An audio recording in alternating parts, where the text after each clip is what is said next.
இன்னும் ஒரு ஜெபம் என்கிற ஜெப வேலைக்கு நேராக இயேசு கிறிஸ்துவின் நாமத்தினாலே உங்களை வாழ்த்தி வரவேற்கிறேன். இன்றைய நாளுக்குரிய வசனம் எரேமியா தீர்க்கதரிசன புஸ்தகம் 50வது அதிகாரம் வசனம் 34.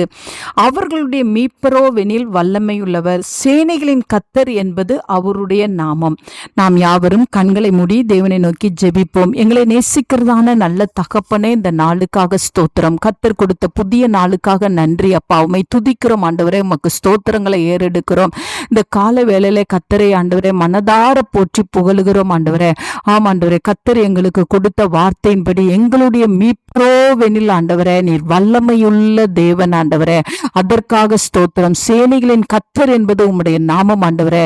ஆமாண்டவரே, வல்லமையான தேவன் ஆண்டவரே, எங்களுடைய வாழ்க்கையில உம்முடைய வல்லமையை நீங்க வெளிப்படுத்துவீங்க. உமக்கு ஸ்தோத்திரம் ஆண்டவரே. இந்த நாள்ல என்னோடு கூட சேர்ந்து ஜெபிக்கிற உம்முடைய பிள்ளைகளுடைய வாழ்க்கையில ஆண்டவரே உம்முடைய வல்லமையான செயல்கள் நடைபெறும்படியாய் நான் ஜெபிக்கிறேன் ஆண்டவரே.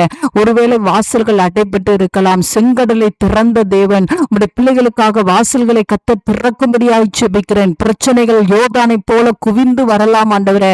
ஆனாலும் ஆண்டவரே உம்முடைய பிள்ளைகளுக்காக அதை ஆண்டவரே புரட்டி போடுகிற தேவன், இன்றைக்கு நீர் புரட்டி போடும்படியாய் ஜெபிக்கிறேன் ஆண்டவரே. உமக்கு ஸ்தோத்திரம் ஆண்டவரே. உம்முடைய பிள்ளைகளுக்கு எதிரிட்டு வருகிற சத்துருவை ஆண்டவரே சேனைகளின் கர்த்தர் உம்முடைய பிள்ளைகளுக்காக யுத்தம் செய்து முறியடிக்கிறீங்க. உமக்கு ஸ்தோத்திரம் ஆண்டவரே.